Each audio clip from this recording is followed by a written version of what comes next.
উপস্থিত আছেন প্রদেশ সভাপতি তথা রাজ্যসভার সাংসদ শ্রী রাজীব ভট্টাচার্য মহোদয়, উপস্থিত আছেন প্রদেশ সাধারণ সম্পাদক প্রাক্তন মন্ত্রী তথা বিধায়ক শ্রী ভগবান দাস মহোদয়। আমি প্রদেশ সভাপতি তথা সাংসদ শ্রী রাজীব ভট্টাচার্য মহোদয়কে অনুরোধ করছি আজকে সাংবাদিক সম্মেলনে বিস্তারিত তথ্য আপনাদের সামনে তুলে ধরার জন্য।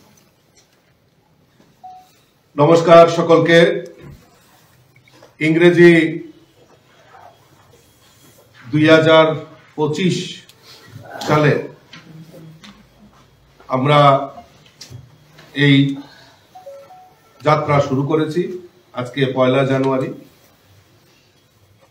এই ইংরেজি নববর্ষের আমি সকলকে আপনাদের মাধ্যমে সমস্ত রাজ্যবাসীকে আমি আন্তরিকভাবে অভিনন্দন এবং শুভেচ্ছা জানাচ্ছি এবং আশা করি 2025 আমাদের জন্য যাতে ভালো কাটে এবং আমাদের যে সংকল্প এক ত্রিপুরা শ্রেষ্ঠ ত্রিপুরা, এই এক ত্রিপুরা শ্রেষ্ঠ ত্রিপুরা করার লক্ষ্যে আমরা সবাই মিলিতভাবে কাজ করব এবং ত্রিপুরাকে গৌরবময় জায়গায় আমরা নিয়ে যাব, সেই সংকল্প রাখছি। তার পাশাপাশি সকলের সুস্বাস্থ্য কামনা করছি। সকলকে আবারও আপনাদের মাধ্যমে এই ইংরেজি নববর্ষের অনেক অনেক শুভেচ্ছা এবং অভিনন্দন জানাচ্ছি। আজকে মূলত আমরা 2025-এ আমরা প্রবেশ করেছি।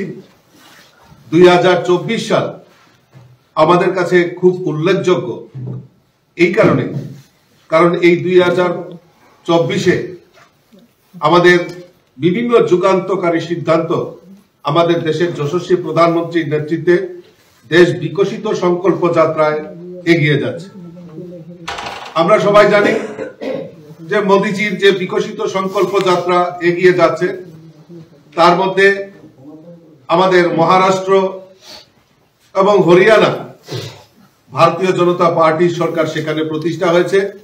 সেখানকার মানুষ মোদিজির প্রতি আস্থা রেখেছেন, পূর্ণ আস্থা রেখেছেন এবং এই মোদিজির যে কাজ, 1 দশক ধরে যে কাজগুলি চলছে সেইগুলিকে মানুষ সম্মান জানিয়েছে, মানুষ সমর্থন জানিয়েছে।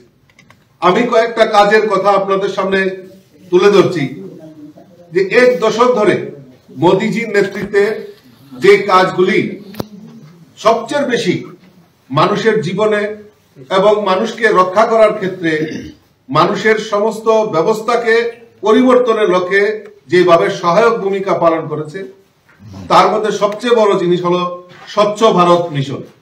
আজকে 1 দশক ধরে আপনারা জানেন 2014 সালে দেশের প্রধানমন্ত্রী নরেন্দ্র মোদীজি বক্তৃতার মাধ্যমে এই স্বচ্ছ ভারত মিশনের প্রকল্পের ঘোষণা করেছিলেন এবং উনি পরিকল্পনা করেছিলেন যে এই শৌচ কার্যক্রম বন্ধ করা এবং প্রতি বাড়িতে শৌচালয় নির্মাণ করার কর্মসূচি নিয়েছে। আজকে সেই জায়গায় দাঁড়িয়ে আমরা সেখানে যে 1 দশক ধরে যে কাজ চলছে সেখানে দেখা যাচ্ছে প্রায় 6.6 লাখ বেশি গ্রামে খোলা শৌচ মুক্ত থেকে মুক্ত হয়েছে যে গ্রামগুলি, এবং প্রায় 12 কোটি বাড়িতে আমাদের সেখানে টয়লেট নির্মাণের ব্যবস্থা আমাদের প্রধানমন্ত্রী নরেন্দ্র মোদীজি করেছেন। এই প্রকল্পের চালু হওয়ার ফলে প্রতি বছর 60,000 থেকে 70,000 শিশু মৃত্যু রোধ করা হয়েছে। আমরা জানি মোদীজির নেতৃত্বে ওয়ান র্যাঙ্ক ওয়ান পেনশন এর প্রায় 1 দশক হয়েছে। সেখানে প্রধানমন্ত্রীর উদ্দেশ্য ছিল ভারতের সশস্ত্র বাহিনীর প্রাক্তন সেনা এবং প্রবীণ যারা সদস্যদের 40 বছরের পুরনো দাবি, সেটাকে আমাদের মোদীজি সেটা মোচন করতে পেরেছিলেন, যার ফলে এই প্রকল্পের অধীনে 25 লক্ষের বেশি প্রাক্তন সেনা এবং তাদের পরিবারের উপকৃত হয়েছেন। পেনশনভোগীদের মধ্যে 1.25 লাখ কোটি টাকার বেশি বিতরণ করা হয়েছে। আমরা জানি যে এই 1 দশক ধরে আমাদের দেশে আমাদের মোদীজি দেশের প্রধানমন্ত্রী হওয়ার পর যে প্রকল্প চালু করেছিলেন সেটা হলো প্রধানমন্ত্রী জনধন যোজনা। আজকে এই জনধন যোজনার 1 দশক পর আমরা যে তথ্য আমরা পেয়েছি, সেখানে আমাদের এই যে ব্যাংক অ্যাকাউন্ট, অর্থাৎ গরিবদের ব্যাংক অ্যাকাউন্ট করার যে প্রকল্প, এটা আজকের দিনে বিশ্বের বৃহত্তম আর্থিক অন্তর্ভুক্তির প্রকল্প, যেখানে 55 কোটি 25 লাখ 54 কোটি 25 লাখ অ্যাকাউন্ট এখন পর্যন্ত ব্যাংক অ্যাকাউন্ট হয়েছে। এর মধ্যে আপনারা জেনে খুশি হবেন 55.6% ব্যাংক অ্যাকাউন্ট এই মহিলারা করেছে। অর্থাৎ আমাদের এই জনধন যোজনার মাধ্যমে আমাদের যে ব্যাংকিং রেগুলেশন যেটা বলি, মোদীজির নেতৃত্বে সেটা হয়েছে। আজকে মেক ইন ইন্ডিয়া, মোদীজি 1 দশক ধরে এই মেক ইন ইন্ডিয়ার উপর যেভাবে কাজ করছেন এই প্রকল্পে, আজকে এই মেকিং ইন্ডিয়ার 1 দশক ধরে যে কাজ চলছে, তাতে দেশীয় উৎপাদনে উৎসাহিত করে ভারতকে একটা উৎপাদন কেন্দ্র হিসাবে রূপায়িত করার লক্ষ্য এবং প্রকল্প চালু করা হয়েছিল। 1 দশকে একটি বিশাল পদক্ষেপ আমাদের এই মেক ইন ইন্ডিয়ার উপর নেওয়া হয়েছে। আপনারা জেনে খুশি হবেন, এখন পর্যন্ত এই 1 দশক ধরে প্রায় 1.46 লাখ কোটি টাকার বিনিয়োগ আমাদের এই মেক ইন ইন্ডিয়াতে হয়েছে। প্রায় 12.50 লক্ষ কোটি টাকা উৎপাদন সেখানে হয়েছে। 4 লক্ষ কোটি টাকার রপ্তানি হয়েছে। সেখানে 9.5 লাখ কর্মসংস্থানের ব্যবস্থা সেখানে হয়েছে। আরো আমরা অ্যাচিভমেন্ট করতে পেরেছি। আরক্ষা ক্ষেত্রে প্রায় 60% আমাদের দেশীয় প্রযুক্তিতে এই মেক ইন ইন্ডিয়ার মাধ্যমে সেটা আরক্ষার অস্ত্র সেখানে ভারতে নির্মাণ করা হচ্ছে এবং বিদেশে সেটা রপ্তানি করা হচ্ছে। এই যুগান্তকারী সিদ্ধান্ত আমাদের দেশের প্রধানমন্ত্রী নিয়েছেন। আপনারা আরো জানেন, আমাদের এই ভারতবর্ষে মহিলারা যেভাবে লাঞ্ছিত হতো, আজকে আমরা গর্বের সঙ্গে বলতে পারি মোদী সরকার আমাদের এই মহিলা বিল এনে মহিলাদের সুরক্ষা এবং মহিলাদের যে আত্মসম্মান সেটা ফিরিয়ে দেওয়ার প্রয়াস আমাদের মোদীজি করেছেন। আপনারা জানেন যে 1 দেশ 1 ভোট, এতে কি হয়, এই বিলও এসেছে। তো এর ফলে আমাদের দেশের যে বিরাট অর্থ ব্যয় হয় সেটা সংকুচিত হবে এবং আমরা যে ডেভেলপমেন্ট ওয়ার্ক, যে সময় ভোট হয় ডেভেলপমেন্ট ওয়ার্ক বন্ধ হয়ে থাকে। তো এই ডেভেলপমেন্ট ওয়ার্ক আমাদের যাতে সুচারু রূপে চালু থাকতে পারে, আমাদের এই 1 ভোট এবং 1 দেশ 1 ভোট সেটা আমাদের কাছে খুব কার্যকরী ভূমিকা হবে বলে মনে করি। আয়ুষ্মান ভারত, আপনারা জানেন যে আয়ুষ্মান ভারত যারা গরিব অংশের মানুষ রয়েছেন, সবচেয়ে বিশ্বের সর্ববৃহৎ যদি প্রকল্প হয়ে থাকে এই আয়ুষ্মান ভারত, গরিবদেরকে 5 লক্ষ টাকা পর্যন্ত চিকিৎসার দায়ভার আমাদের দেশের প্রধানমন্ত্রী নরেন্দ্র মোদীজি কাঁধে তুলে নিয়েছেন। মোদীজির সংকল্প ছিল যে তৃতীয়বারের সরকার গঠিত হওয়ার পর যারা 70 বছরের বৃদ্ধরা রয়েছেন তাদেরকে এই আয়ুষ্মান ভারত প্রকল্পের আওতায়, সে গরিব ধনী সমস্ত সমাজের প্রত্যেকটা মানুষের জন্য যারা 70 বছরের ঊর্ধ্ব বৃদ্ধা রয়েছেন তাদেরকে এই আয়ুষ্মানের সুবিধার অন্তর্ভুক্তি করা হবে, তার প্রচেষ্টা আমাদের মোদীজি করেছেন। তাই আজকের এই নতুন ইংরেজি বছরে আমি আপনাদের মাধ্যমে আমাদের দেশের যশস্বী প্রধানমন্ত্রী নরেন্দ্র মোদীজিকে আমি ধন্যবাদ জানাচ্ছি। ইতিমধ্যে আপনারা জানেন আমাদের রাজ্যের মাননীয় মুখ্যমন্ত্রীর নেতৃত্বে সরকার বিভিন্ন প্রকল্পের মাধ্যমে আমাদের এই রাজ্যের বিভিন্ন অংশের সমাজের প্রত্যেকটা বর্গের জন্য বিভিন্ন প্রকল্পের মাধ্যমে যাতে মানুষ সুবিধা নিতে পারে তার ব্যবস্থা করেছেন। গতকালকে আপনারা দেখেছেন যে ক্যাবিনেটের ডিসিশন হয়েছে হোম ডিপার্টমেন্টের অধীনে 60টি জেলায় ডেপুটি ডাইরেক্টর অফ প্রসিকিউশন এর অফিস নির্মাণ করা হবে এবং নির্মাণ হবে। তার জন্য প্রায় 70টি পোস্ট সেখানে গৃহীত হয়েছে, সে নতুন করে এই পদগুলি সৃষ্টি করা হয়েছে। এক্সাইজ অর্গানাইজেশনের অধীনে বিভিন্ন ক্যাটাগরিতে প্রায় 185টি বিভিন্ন পদ সৃষ্টি করা হয়েছে, যেটা আমাদের রাজ্যের যারা বেকার কর্মসংস্থানের ক্ষেত্রে বিশেষ ভূমিকা পালন করবে। আপনারা জেনে খুশি হবেন 100 জন স্টেনোগ্রাফার পিএ গ্রেড 2 নিয়োগ করার সিদ্ধান্ত গতকালকে ক্যাবিনেটে নেওয়া হয়েছে। আমি আজকের এই 2025 ইংরেজি নববর্ষেও আমি আমাদের রাজ্যের মাননীয় মুখ্যমন্ত্রীকে ধন্যবাদ জানাই। সবচেয়ে বিশেষ করে এই 2024 সালে বিভিন্ন প্রকল্পের মাধ্যমে আমাদের এই রাজ্যের সরকার, যেখানে আমাদের ধান ক্রয় করা এমএসপি রেটে, রাস্তাঘাট নির্মাণ করা, পানীয় জল পৌঁছে দেওয়া, এই সমস্ত প্রকল্পগুলি এবং জনজাতি এলাকাগুলিকে বিশেষ প্যাকেজের মাধ্যমে সেখানে তাদেরকে সুবিধা পৌঁছে দেওয়া, তাদের রাস্তাঘাট থেকে শুরু করে পানীয় জল, বিদ্যালয়ের ব্যবস্থা, চিকিৎসার ব্যবস্থা, সেইগুলি আমাদের রাজ্য সরকার বিভিন্ন প্রকল্পের মাধ্যমে সেইগুলি ত্বরান্বিত করার প্রয়াস করছে। তার জন্য আমি রাজ্যের মাননীয় মুখ্যমন্ত্রী প্রফেসর ডক্টর মানিক সাহা মহোদয়কে ধন্যবাদ জানাচ্ছি এবং তৎসঙ্গে ওনার মন্ত্রিসভার সকল সদস্যদের আমি ধন্যবাদ জানাচ্ছি। বন্ধুগণ, আজকে যেহেতু আমাদের 25 নববর্ষ, ইংরেজি নববর্ষ, আমি মনে করেছিলাম যে কোন রাজনৈতিক দলের হয়ে সেটা আমার যেহেতু শুভেচ্ছা বিনিময়, কিন্তু মনে করেছিলাম যে হয়তো সেটার মধ্যে সীমাবদ্ধ থাকবো।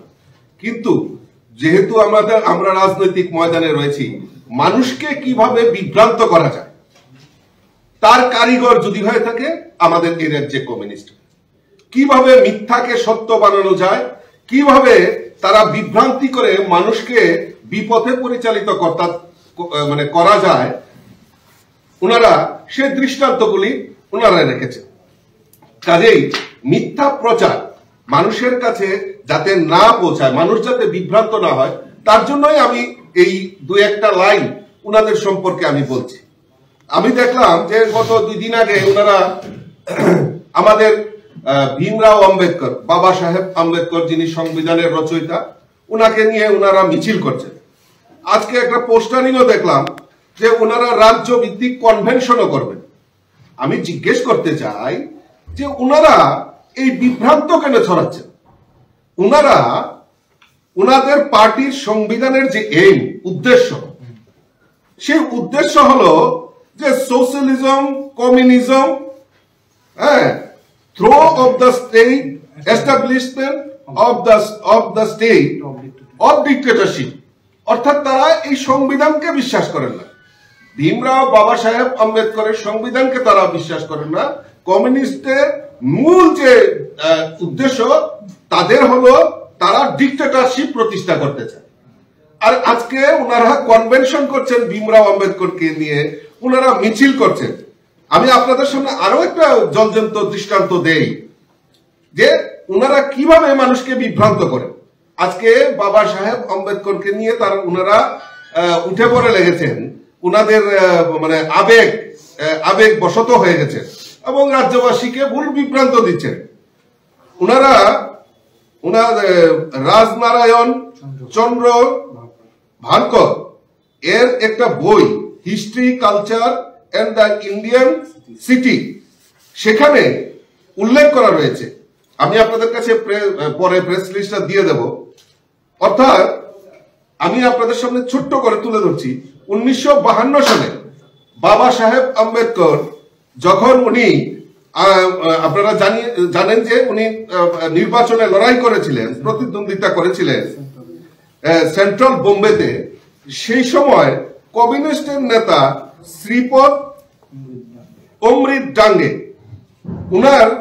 উনি এই লিখেছিলেন, উনি বলেছিলেন তাদের সমর্থকদের নির্দেশ দিয়েছিলেন যে সেন্ট্রাল বোম্বেতে সংরক্ষিত আসনে আম্বেদকরের পক্ষে ভোট না দিয়ে তাদের ব্যালট নষ্ট করে, অর্থাৎ আম্বেদকরকে ভোট না দিয়ে ওই ব্যালট পেপারটা ছিঁড়ে ফেলে দেওয়া হোক, তবু যাতে আম্বেদকরকে ভোট না দেওয়া হয়। এবং সেখানে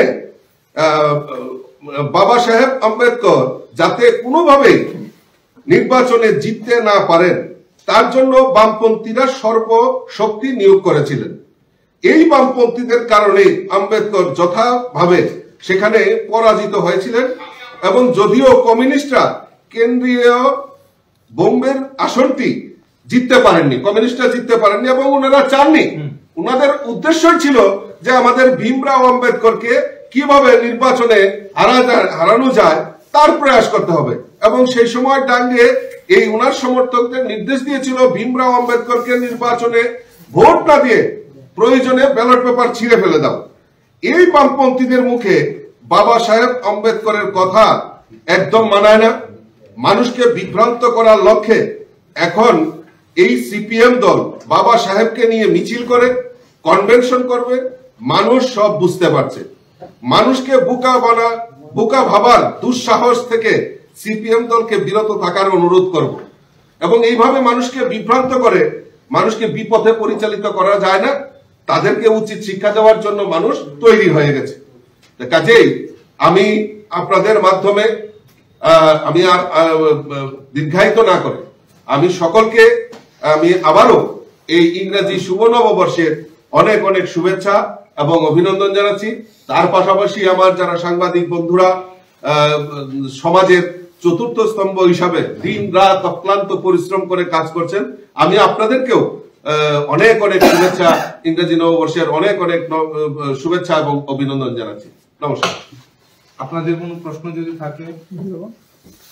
দাদা, রাজ্য সরকারের কোন প্রকল্প মানে বিগত বছরে যেটা ধরেন ত্রিপুরার মানুষের আর্থসামাজিক জীবনে খুব ভালো প্রভাব বিস্তার করেছে এবং রাজ্য সরকারের প্রকল্প, আমি কেন্দ্র সরকারের প্রকল্প বলছি না, এরকম কি কোন প্রকল্প আছে?